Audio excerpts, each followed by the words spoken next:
Mr. T.T. Reese, Jr. and Mr. Edward McKenna. Now, the day is Monday. The date is April the 2nd, 1962. The time is 7:30 in the evening. And we have a joint venture going with Mr. Edward McKenna and Mr. T.T. Reese, Jr. Mm-hmm. Well, now tell me, there was one here in Palm Beach, a lynching. Yeah, that was a lynching.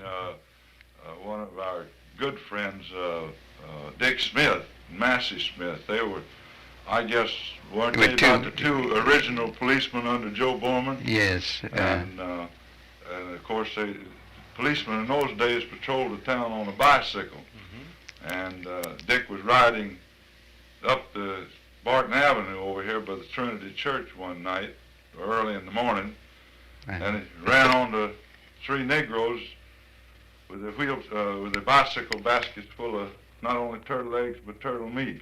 Mm-hmm. And of course he stopped them and charged them with molesting turtles, and one of them pulled out the gun and shot him through the lung. He lived for about 3 or 4 days, wasn't it, Ed? I don't recall just how long he lived, but he died.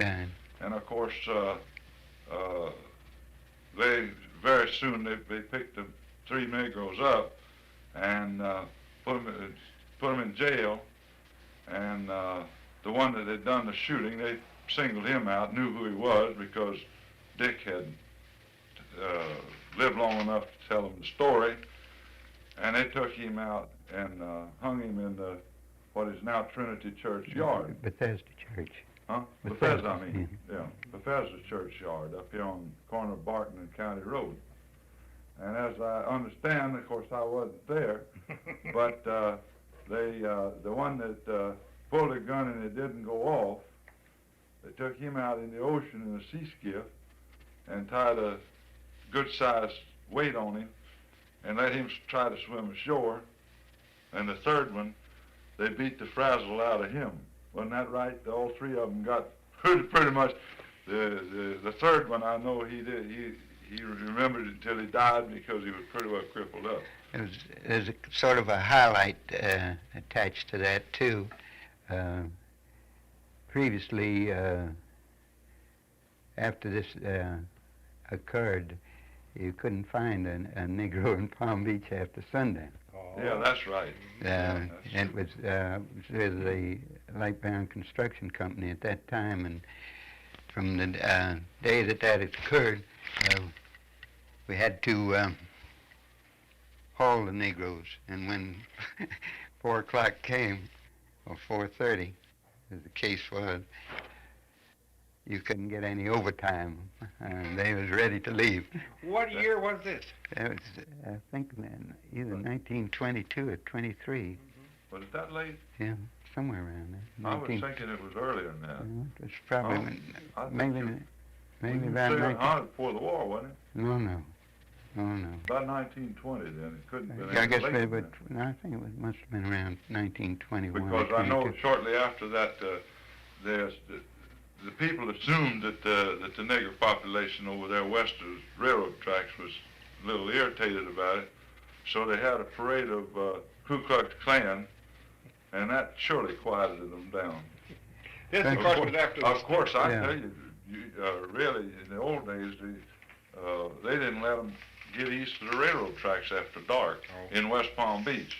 Mm-hmm. And, of course, by all means, not over here unless they were caretakers or part of, in the employ of someone over here. And, of course, as little as the town was, they knew each and every one of them. Mm-hmm. And if they found them over here, why, they just gave them a quick jump across the bridge. Well, thinking about that a little bit, the Negroes used to have a sort of a bathing beach down where you turned, going down to Crocus. Yeah. And they had a sort of a shed down on the beach where they had cold drinks and different things like that. And I heard at one time that right after this thing occurred, a group went down there to where they were and told them, said, well, this has got to close up now and just have to forego coming over here. And I guess somebody said it might be some argument about it, or something like that. So, well, I don't think there'll be any argument about it. Just start leaving now. So they left. Oh, they left. Sure. See, and it was a short time after that. If I remember correctly, they had a fire or something, but the fire truck started out and they gave them the wrong message and they went the wrong way. So when they got down to where the fire was, the shed had burned down. Yeah. So that wound up that trouble. Wound up the bathing beach. Bathing beach on that time. But I think that must have been around 1921, 22, somewhere Might have around been. that time. Well, I'll tell you about, you speaking about the fish, but there were plenty of fish. And I know my mother was a little particular about what fish we got, so she usually used to tell my brother and myself what kind she wanted. We didn't bring any other kinds home. Oh, you had to do it. You caught them to order. Huh? Yeah. Yeah, A la carte. I know it was much better when Ed was growing up than I, because I came behind him. But Julian Sheen, my brother-in-law, he's just a youngster, and I was young, and we'd go on the beach, and of course, before they pumped all that sand from the lake and rock and all out there, the beach used to be just loaded with sand fleas. So you can go down there with your two hands, and get a bucket full. Mm-hmm. And we'd go down under the old wooden railroad bridge. That was the second bridge up there where Flagler Bridge is now. And sit down on those stringers underneath there. And of course, the water was clear as crystal. And like Ed said, you picked the fish you wanted. If you didn't want anything but mango snapper, you just caught mango snapper. You jerk it away from the grouper or any of the rest of them. And fish was nothing at all to get. And stone crabs along the ridge, the rock wall down there, before they had any seawalls and anything. Stone crabs and crawfish. And you remember up old FEC, how we called it the houseboat. It was on pilot up there. Sure. And Claude and Ed and of course I was a youngster, and Bert Hiscock. He'd go up there and take the old sea robin. That was Claude's first skiff, and come in on that sandbar there on the right east of the houseboat. Back in there and throw a stern anchor out and kick the engine overhead, for about 3 or 4 minutes, and pick up 4 or 5 gallons of those brown clams. Just the ground was just loaded with them. Of course, you could dig them with your hands, but that was too much trouble. We let the boat dredge them out. And those little snags up there, around the point. Yeah. Of course, this inlet we speak of was not the original inlet the settlers dug. Oh.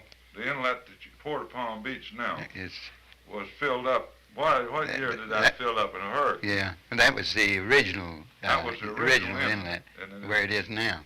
The other one broke through right up there about where Yacht Harbor is, and it came in there, and of course it was a shoal on low water, and you get a skiff load of kingfish or bluefish out in the ocean, catch a couple 1,000 pounds of them, and you get on a low tide and come in there. Of course, the old skiff had hit on the bottom, but you had to watch your wave action, and catch a good one and sail over this sandbar, or you're stuck, and the next one went over the top. Yeah. And then it's how you get out, and everybody pushed the boat over the bar. There by the old I know I'd come in there Ariston Ice a number of times with Bert and Claude, and they'd be loaded down with snook or bluefish or mackerel, and you'd bring them in there at night, and of course they had an overhead trolley, and they dropped the pan, big fish buckets down in the boat. Well, you had to head them all, cut the heads off before they'd take them. So we'd cut heads while they was looking, and when they turned it back, throw about a half a pan of head on and go sit way in the head and all. They didn't want to do that. And then load the top with headless ones. What'd you get for fish? Any idea? Oh, I don't imagine. No, I can't remember now, but I wouldn't say it was over 5 cents a pound for the best, was it? Well, It might have been 5 to 7 cents. An old fisherman a long time ago that lived on Pat Lennon's place up in North End.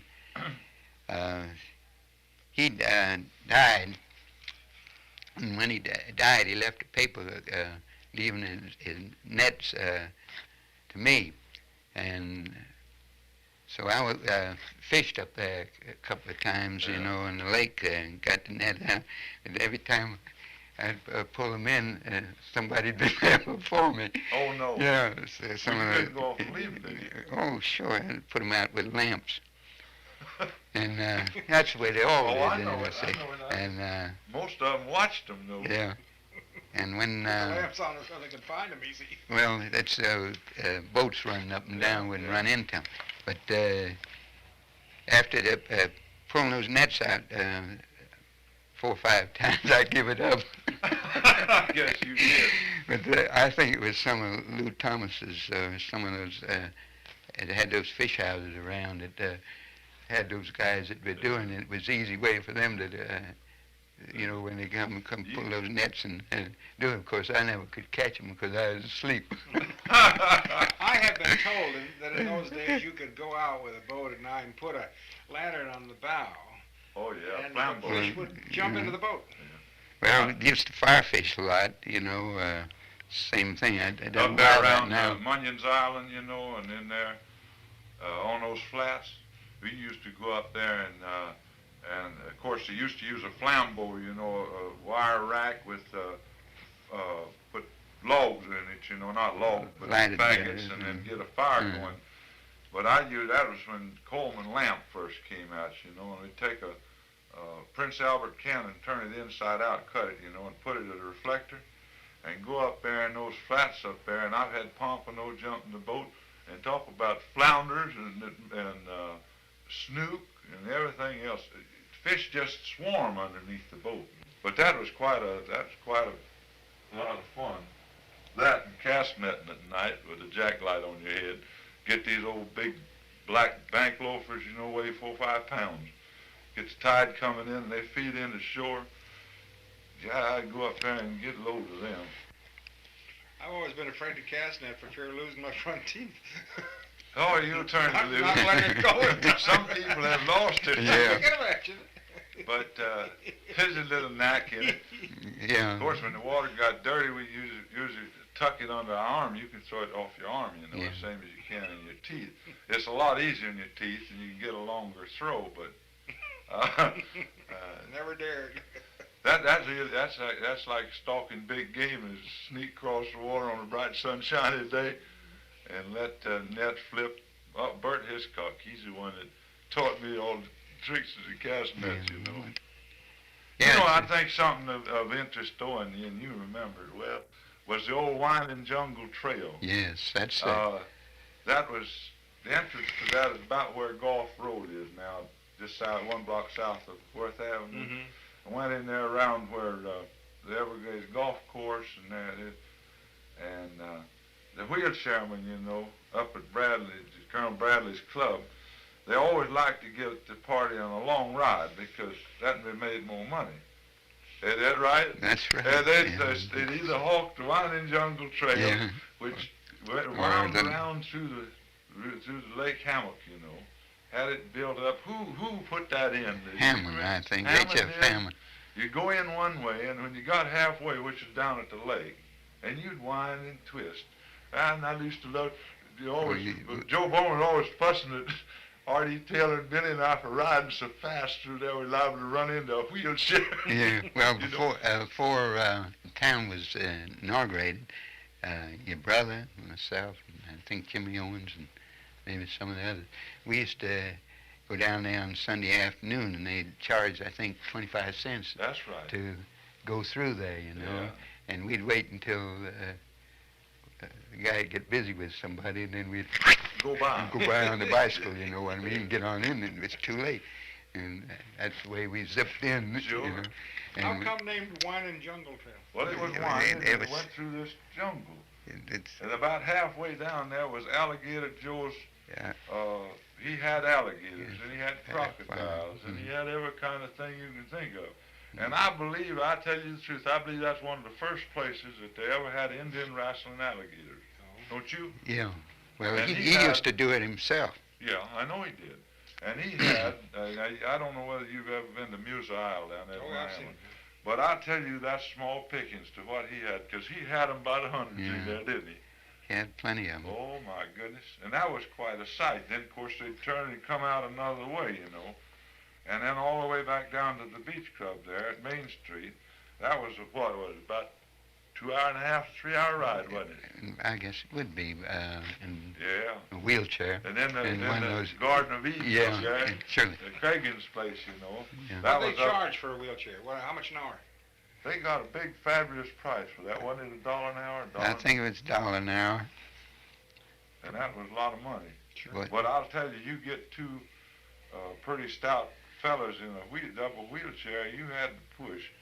yes, I remember lots of times when riding the lake trail. You know, the lake trail wasn't It wasn't smooth. it wasn't very smooth, and wasn't very wide, and some places there'd be 5 or 6 wheelchairs right in a line, you know, and they'd almost be stalled. And some of them would jump off and push, you Yeah, know. and coming along on a bicycle, you know, and it sometimes scared the people, you know, Oh, yeah, I know. scooting by. Buzz 'em, you know, on a And, bicycle. yeah. Everybody rode a bicycle. Everybody Yeah. rode a bicycle. I swear.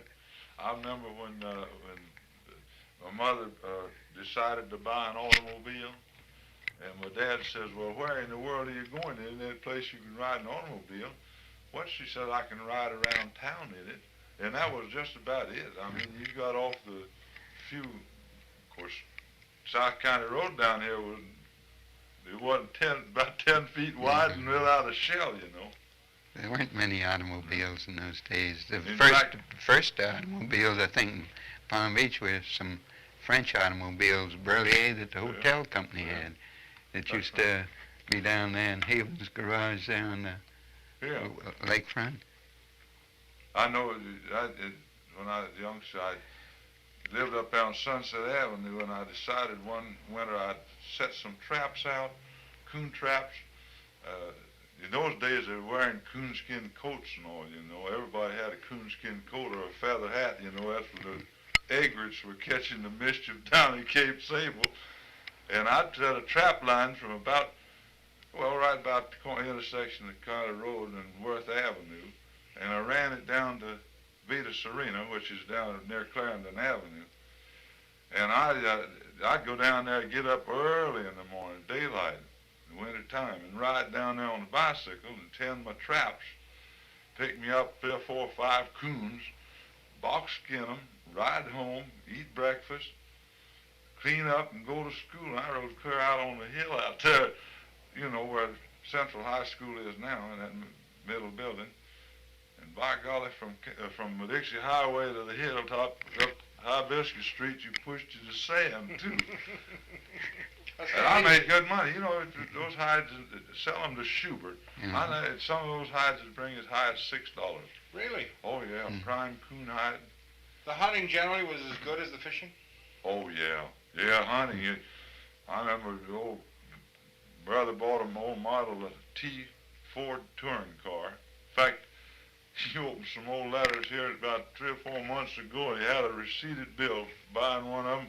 I think it was $375. Oh, golly. The tires, the whole thing, even the side curtains and all. But we get in that thing and go out here. We wouldn't have to go much further than that hammock there west of Lake Park.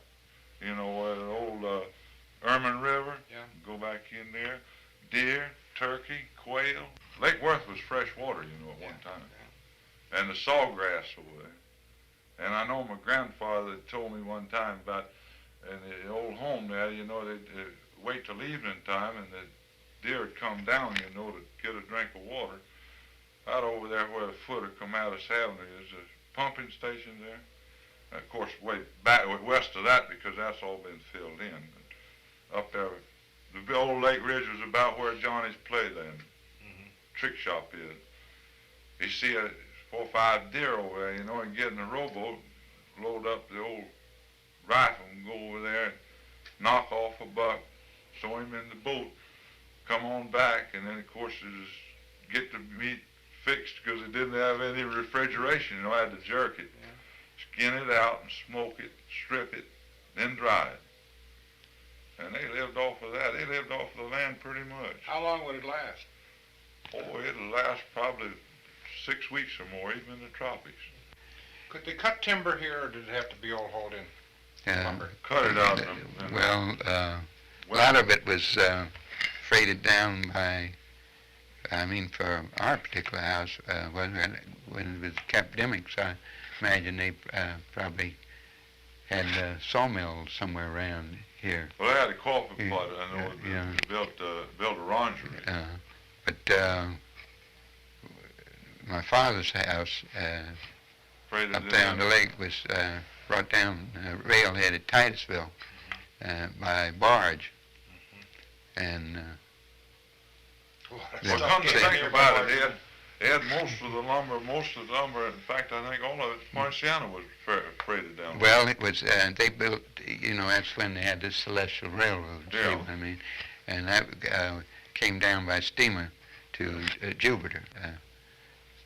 Things Tell me something, I was wondering the other day, aren't you and Claude and Don and I, but is there anybody else here that's born right on the island right now, around here? I don't believe so. There's only 4 of us left. All of them gone. We was trying to figure, Don and Claude and I was talking about it not long ago. Just about 4 of us that's born on the island. Well, I don't know of any others. I don't either. Ed Browse was gone. He was born on the island, wasn't he? Yeah, well, he's... he moved to Miami. Did he? Well, where is Eddie now? I don't know. Somebody told me he's out in Texas with him. I don't know. What can you fellas tell me about the Beach Club in Bradley? Well, I can tell you this about it. I know that Colonel Ed and Jack Bradley, the 2 brothers, came in here about 1904, wasn't it, the first time? And they looked around. Of course, they wanted to start a club here. And my grandfather had the land down there at the corner of Ponciano Way and Lakefront. They bought that whole strip in there. And, of course, they built the club. And my dad went to work for him as a general manager. He came down here with the railroad. He was ticket agent and stenographer in the Ponciano. He met my mother, of course, and they were married. And then the Bradleys built the club and started operations. And they had to, of course, get franchise or permit from the state of Florida. And my grandfather secured that. He was senator from Dade County here at the time. And he operated under that same franchise from the state of Florida until he closed the club up. When was it closed? Closed, what year was that? 1940. No, it was early 40, wasn't it? Somewhere in that Long in the early 40. Of course, Jack Bradley and he were partnership in it for a number of years. And around 1925, Jack Bradley was quite a traveler. He traveled around the world, I think it was 15 times. And he wanted to get out of it, so he sold out his interest to Colonel Ed. It was said to be $1 million. And from then on, he had nothing to do with it. Colonel Ed's club altogether. But my dad was general manager there, and he used to tell some great tales. You know, Henry Flagler, of course, there wasn't anything to draw from the Beach Club, except Ponciano and the Breakers. And of course, Mr. Flagler, being quite a churchman, he didn't too much appreciate the Bradley's club over there, you know, being gambling and so forth. And he didn't like it at all, so nothing he could do about it. And the thing of it was, what was the real stickler at night, it was so dark along the lake way, you know, lake trail between the Ponciano and the Beach Club. Nobody could see, and it was pretty hazardous for the winter tourists to come up and down that dark walk there. So one summer they decided that they had to have some lights in there, and of course there wasn't anything but Poinciana Breakers had the acetylene plant, and by some hook 'em or crook, they hooked up the pipes to the the Poinciana plant. Unknowns the flag interest, and of course these lights sprung out the next season, and they had lights since the beach. That's a story my dad tells, you know. And every now and then, of course, local, old Captain Baker and his predecessor come in and just a token raid on this den of iniquity where they were laying faro and roulette and chuck-a-luck and what have you. And of course, everybody knew everybody else's business, so whenever the idea came into the sheriff's head to make a raid, why, they just put all the tables away and set up the dining tables, you know, and it was a restaurant. Of course, he knew better. That's the way it worked. But Colonel Bradley was he'd bet on anything. The sky was the limit. Did he bet in his own place? Did he? I mean, no, he wouldn't. I mean, the beach club would gamble you anything you wanted to gamble. Oh, really? No limit? In fact, what was Donahue's? Young Donahue went down there one night and lost over $250,000. Came back home, blew his brains out. Mm. But by the same token, if somebody came in there that couldn't really afford to lose it, and they go in there and lose all they had, and do any complaining at all, Colonel Ed would just say, well, now, how much did you lose? And they'd tell him, and he'd give it every bit back to him. And just ask him to please stay out and go try a second time. Yeah. He was a grand man.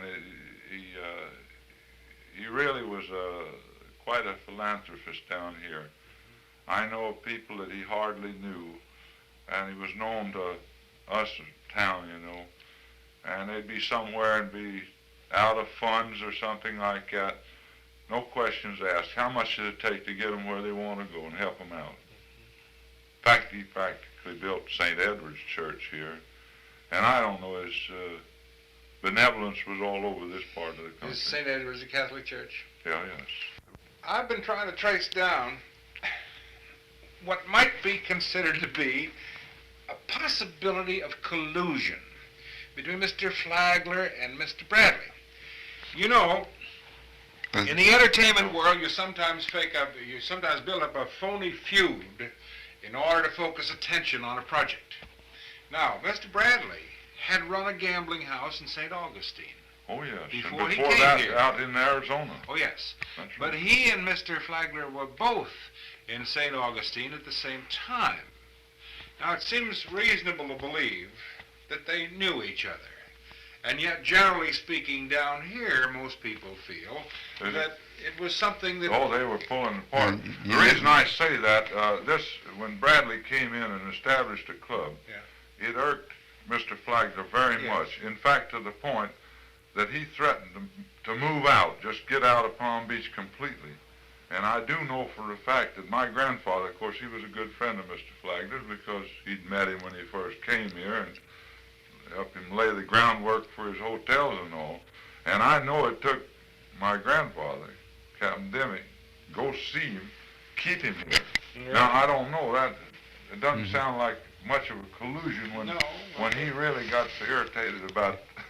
Tommy, I've heard a story told about some of that back in the early days that when the hotel first opened up, and before Bradley built his casino there, that he had a couple of rooms in the hotel, Royal Poinciana, and he operated from. I think really why Palm Beach County came into being was on account of Bradley's club.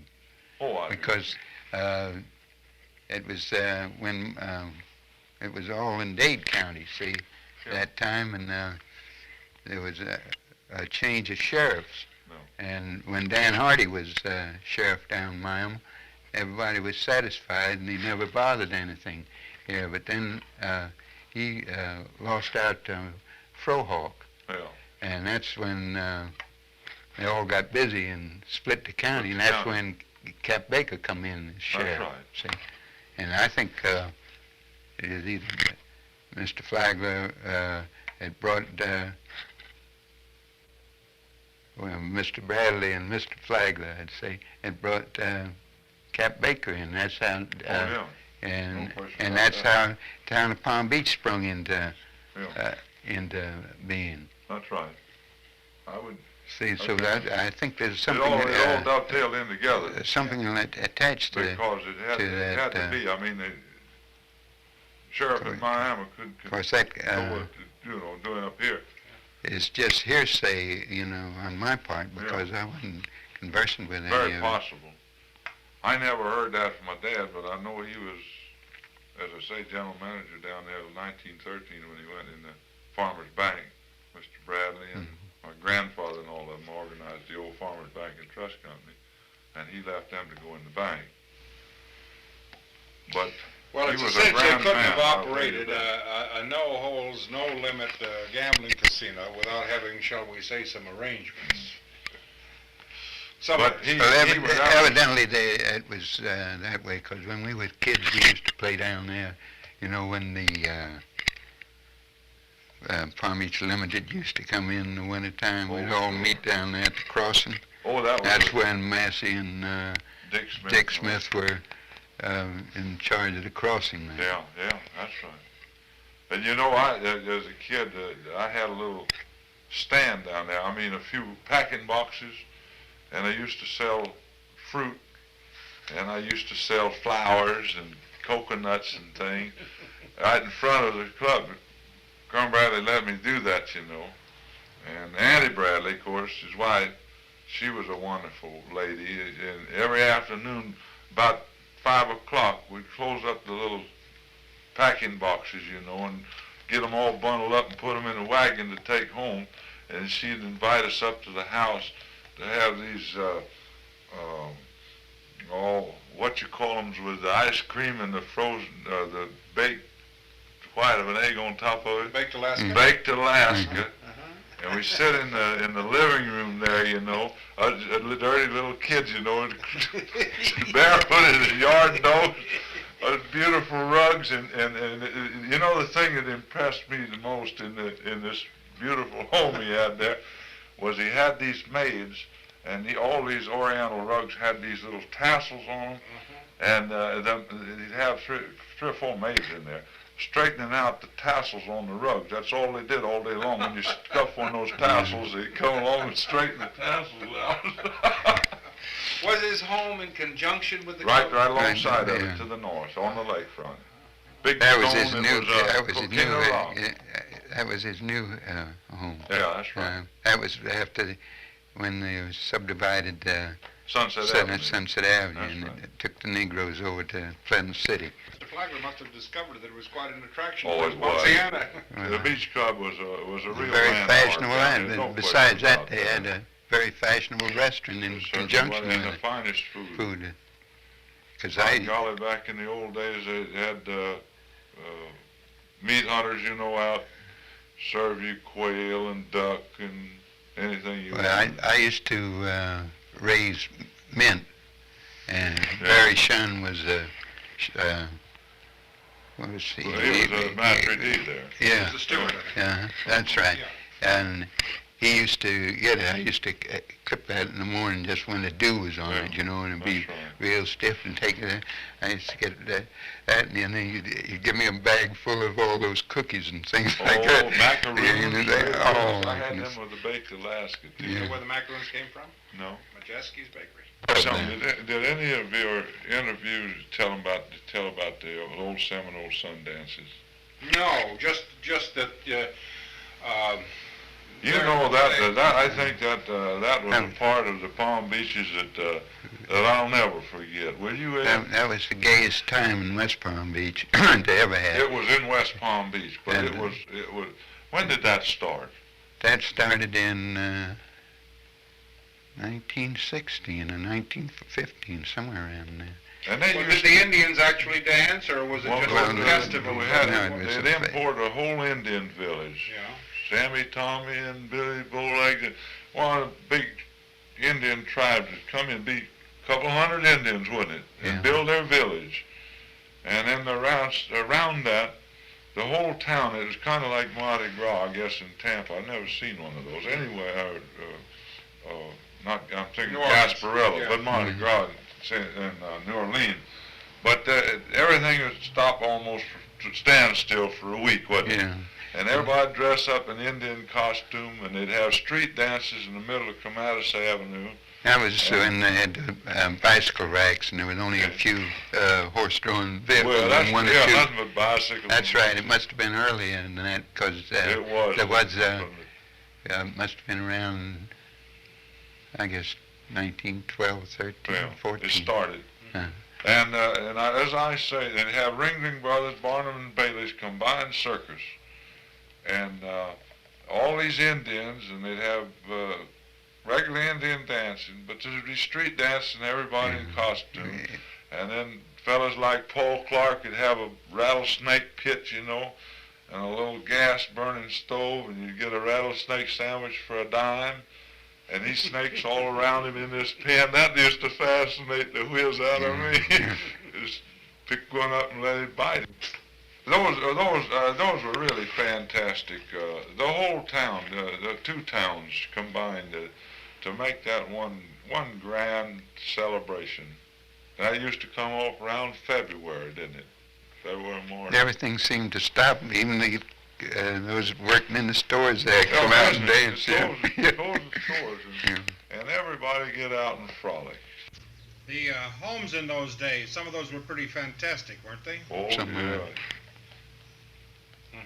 You take that Chapin home down there at the corner of Villa Del Mar and County Road, had hand-painted linen walls in it, had an organ in it that was piped throughout the building. Glass loggia doors that just hydraulically dropped down into the ground, you know, underneath. Beautiful swimming pools. A wine cellar there that is big as this office. And servants, my goodness, some of these old homes there got 20, 25 servants' bedrooms. 25, 30 years ago, this was a fabulous place. I mean, if a fellow got hungry for rabbit, fried rabbit, or rabbit pot pie or anything, you just get on your bicycle and ride up and down these streets and shoot all the rabbits you wanted. Cottontails. Fat too, boy, about February, March. You know, it's a funny thing. My father farmed and had to grow, and then when the hotels came in, he had two catboats, Red Bird and Nellie M. And he used to take out parties, and lots of times going up the lake, you know, that they got on pompanos and skip, you know, and hit the sail and fall in the boat. Yeah. And yeah, all the times. He took out parties, I guess, from the time the hotels opened up till about 1900, and then gave it up. Well, you know, that was before the launches came on the lake, you know, when it was all sailboats. Well, the hotel had... Well, they brought those in 1970, see. Yeah. Those naphtha, the ones that naphtha launches. They were electric launches, theirs. But there were naphtha launches on the lake before that. They had a little basin down here, you know. Well, let's right see in where front of the rotunda. It's right in the center of the... Be just north of Whitehall. Yes, it was north of Whitehall, So about I guess 500 feet north of that road it runs, you know, the Palmetto Walk. Stores along there. Anthony had a store. And Foster had his... cake shop. Foster, no. Ask Mr. Foster. As Mr. Foster's travel thing. What was that cake shop in there? Dr. Doe and Dr. Merriam had a drugstore there. You know, Dr. Merriam came here the year I was born, and he always talked about that. And then there's well, it was photography shop Was he photographer then? Yeah. Yeah. No, that's Como. He was up there. No, that was before. I don't think maybe you'd remember it. You might. Como had a photography shop Yeah. up there by Kirkton. Yes, I in front of know. the old, Well, Palm Beach it was there, you know, and that was where Kirkton moved in. yeah. See, yeah. when Como went to West Palm Beach. But But you know, it was after the war, actually, before anybody ever thought about sail fishing in this country. Really? Yeah. There was Wes Bryant and Herman Gray, Bert Hiscock, and let's see, there's about 4 or 5 boats, and they started out. Most people go out, you know, and kingfish, and they started catching sailfish, catch them right straight off the rod. Then Herman Gray, he decided that maybe you could catch them easier. You see, your average off of a rod tip on a sailfish is about 1 in 15 with a novice. And he thought maybe it'd make it easier, and he went out one season and they flew a kite and hooked the line on the kite. And of course, the wind struck, the kite would go down, and it wasn't too satisfactory. And then they came out with the old bamboo outriggers. And of course, that revolutionized sail fishing. Outrigger came in, of course, it put the novice right up with the professional, because Well, of gave the it fact that that it feel. automatically, the fish hit the bait with his bill and killed it, and of course he knocks it out of the rigger, and it looked like it's dead, and then by the time he gets down his throat, the line comes taut, and you strike him when the line tightens up, and that's all there is to it. Of course, now doesn't that like they that. release so many of them, it doesn't make back so in those much. days, we brought them in and smoked them, you know. Captain Lucius Thomas would take them, and those that they didn't want to mount, Fred C.N. Park was a big man. Now, of course, Al Pfluger in Miami is, I guess, the top taxidermist in the country, but as far as fish are concerned. But in those days, Fred C.N. Park was the man. Well, gentlemen, Well, it's been, golly, you know something, we did. it's been wonderful to talk to you. The only reason I'm letting you stop is because I'm running out of tape. It's the only reason you're getting away. Thank you very much. Thank you. I appreciate it and enjoyed it tremendously. I knew you fellas would pan gold for me. I don't know whether we discovered anything. Tommy, thank you. Thank Well, you you're again for all welcome. your help.